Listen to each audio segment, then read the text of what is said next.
They dropped him at the rich man's gate, hoping that the rich man would take care of this sick man.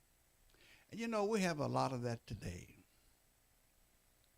People are being dropped off at the rich man's gate, and the rich man today is the nursing home facility. Drop them off, and in this text there is no record that they ever came back to check on this man. They got him out of their hair and they was through with him. They laid him at the rich man's gate, and there are people in nursing homes that nobody comes by to see them.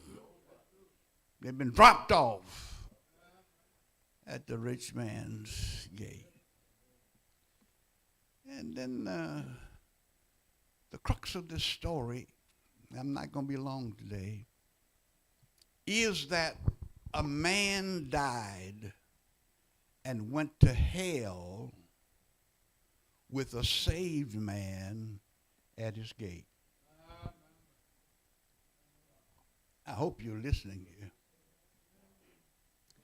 Since this rich man died and went to hell with a saved man at his gate, the question must be asked, did the poor man ever share his testimony with the rich man?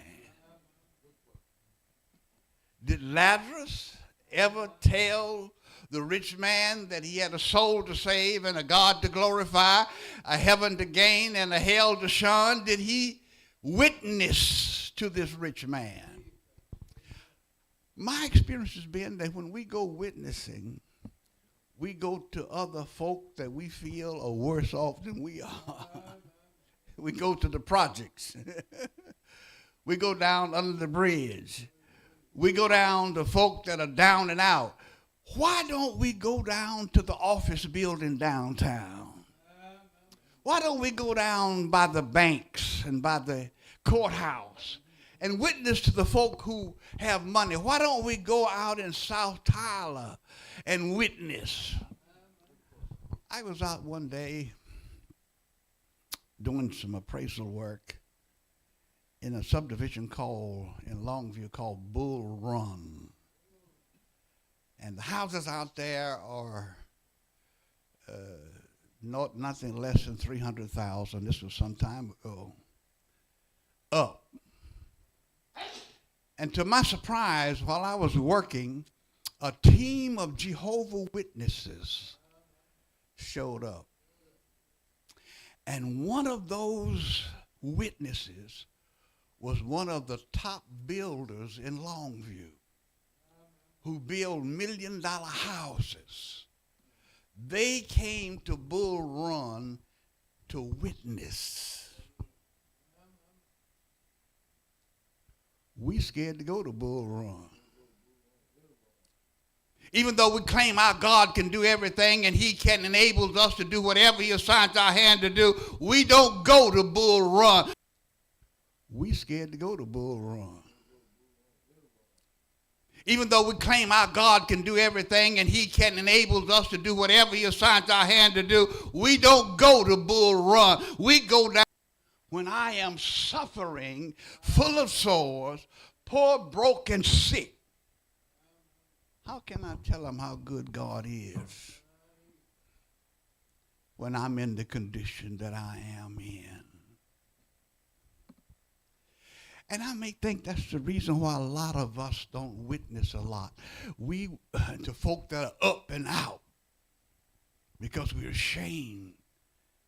I'm struggling to make ends meet, and how can I tell a man who living in $1 million house and who owns this and that and the other, how can I tell him he needs God when I am struggling to make my own ends meet? Maybe Lazarus was ashamed. Then maybe Lazarus was bitter and jealous. And he said, well, That man there, he don't have time for God. If he goes to hell, it's what he deserves.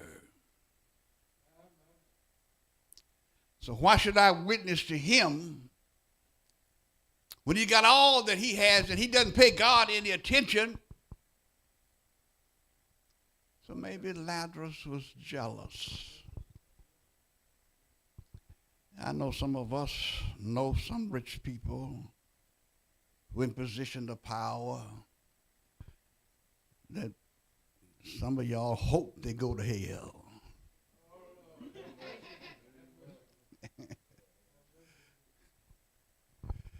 With all the power they have, and look how they're treating folk. He ought to go to hell. Maybe that was what Lazarus reasoned if he did not witness. Then have and look how they're treating folk. He